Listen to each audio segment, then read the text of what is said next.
नमस्कार, VT news Bihar देख रहे हैं आप और मैं हूं गुलशन कुमार। बिहार विधानसभा चुनाव का बिगुल बजते ही सारी पार्टियां की एक्टिविटी तेज हो गई है। सारी पार्टी अपना अपना दमखम लगा रही है। विधानसभा चुनाव को लेकर अपने अपने प्रत्याशी को खड़े करने पर लगी है। टिकट के बंटवारों पर भी चर्चा हो रही है।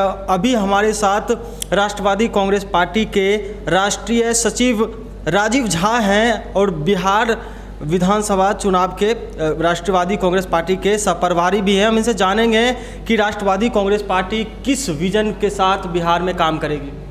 राष्ट्रवादी कांग्रेस पार्टी हर हमेशा धर्मनिरपेक्ष गठबंधन की अगुवा रही है। हमारे नेता आदरणीय शरद पवार जी धर्मनिरपेक्ष गठबंधन को मजबूत करने के लिए संविधान बचाओ मोर्चा और नरेंद्र मोदी जी की भाजपा नीति सरकार का पिछले 6 वर्षों से लगातार विरोध कर रहे हैं। जिस प्रकार से भारतीय जनता पार्टी की सरकार ने संवैधानिक संस्थाओं को तोड़ा मरोड़ा है, उसका दुरुपयोग किया है। मूलभूत समस्याओं से ध्यान हटाकर बेरोजगारी की समस्या के लिए उनके पास समय नहीं है। किसानों का गला मरोड़ा जा रहा है। जिस प्रकार से आनन फानन में ये बिल पास किया गया है, इन सारी बातों का और कोरोना के मोर्चे पर पूरी तरह से सरकार फेल रही है। सिर्फ उद्योगपतियों की सरकार रह गई है। हम इसका पुरजोर विरोध करते हैं और अंत तक विरोध करेंगे। ये जानना बहुत ज़रूरी रहेगा कि आप कितने सीटों पर अपना प्रत्याशी उतारेंगे। हमारी बातें धर्मनिरपेक्ष गठबंधन के साथ हो रही है और बात तो बहुत एडवांस स्टेज में आगे बढ़ गई है और हमारा सम्मानजनक समझौता अगर होता है तो हम लोग जरूर धर्मनिरपेक्ष गठबंधन को मजबूत करेंगे, बिहार के हित में, पार्टी के हित में। चूँकि हम राष्ट्रीय स्तर की पार्टी हैं और पार्टी के प्रति भी हमारा फ़र्ज है, बिहार के प्रति भी हमारा फ़र्ज है। हम इन सारी बातों को लेकर के अगर किसी प्रकार का और पॉसिबिलिटी होता है तो उसको भी हम ध्यान में रखेंगे। गठबंधन की बात कर रहे हैं आप, तो कितने सीटों का डिमांड कर रहे हैं? हम लोग करीब 10 सीट का डिमांड कर रहे हैं और अगर वो फलीभूत होता है तो हम लोग कोशिश करेंगे कि धर्मनिरपेक्ष गठबंधन के साथ ही रहें, क्योंकि हमारे नेता का प्रिंसिपल आइडियोलॉजी धर्मनिरपेक्ष गठबंधन को मजबूत करने का रहा है। आप नरेंद्र मोदी के नाकामी को गिना रहे हैं, नीतीश कुमार के बारे में नहीं बोले, क्योंकि बिहार में प्रतिनिधित्व उनका ही है।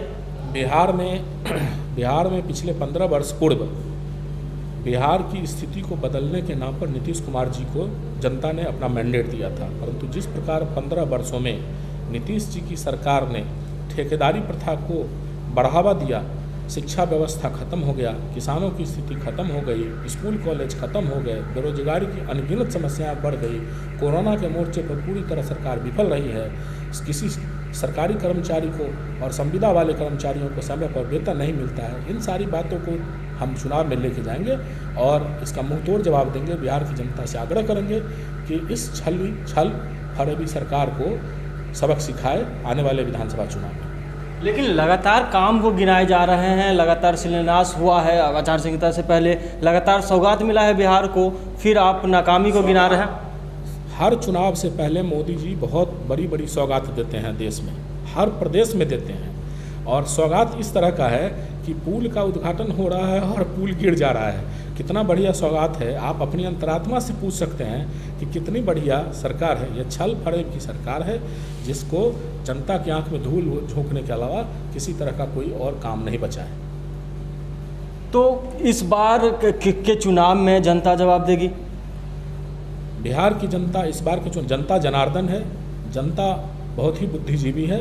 जनता ने देखा है कि पिछले 15 वर्ष में किस प्रकार से उन्हें छला गया और इसलिए इस चुनाव में जनता नीतीश कुमार जी की गठबंधन की सरकार को, भारतीय जनता पार्टी गठबंधन की सरकार को सबक सिखाएंगे।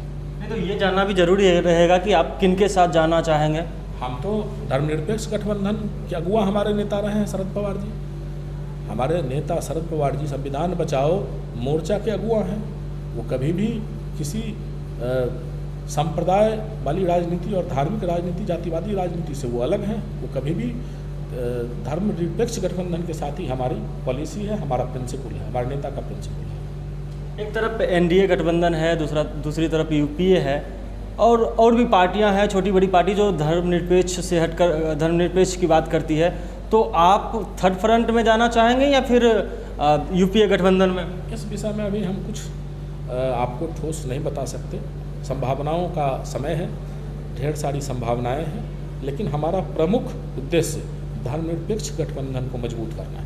मेरा अंतिम सवाल आपसे रहेगा कि किस विजन को लेकर, किस चीज़ को लेकर चुनावी मैदान में उतरेगी आपकी पार्टी?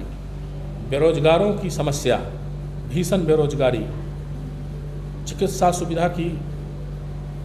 सुविधा का फेलियर होना, शिक्षा व्यवस्था को चौपट कर देना, ठेकेदारी प्रथा और विभिन्न प्रकार की समस्याएं जिससे बिहार आज त्राही कर रहा है नीतीश जी की सरकार में।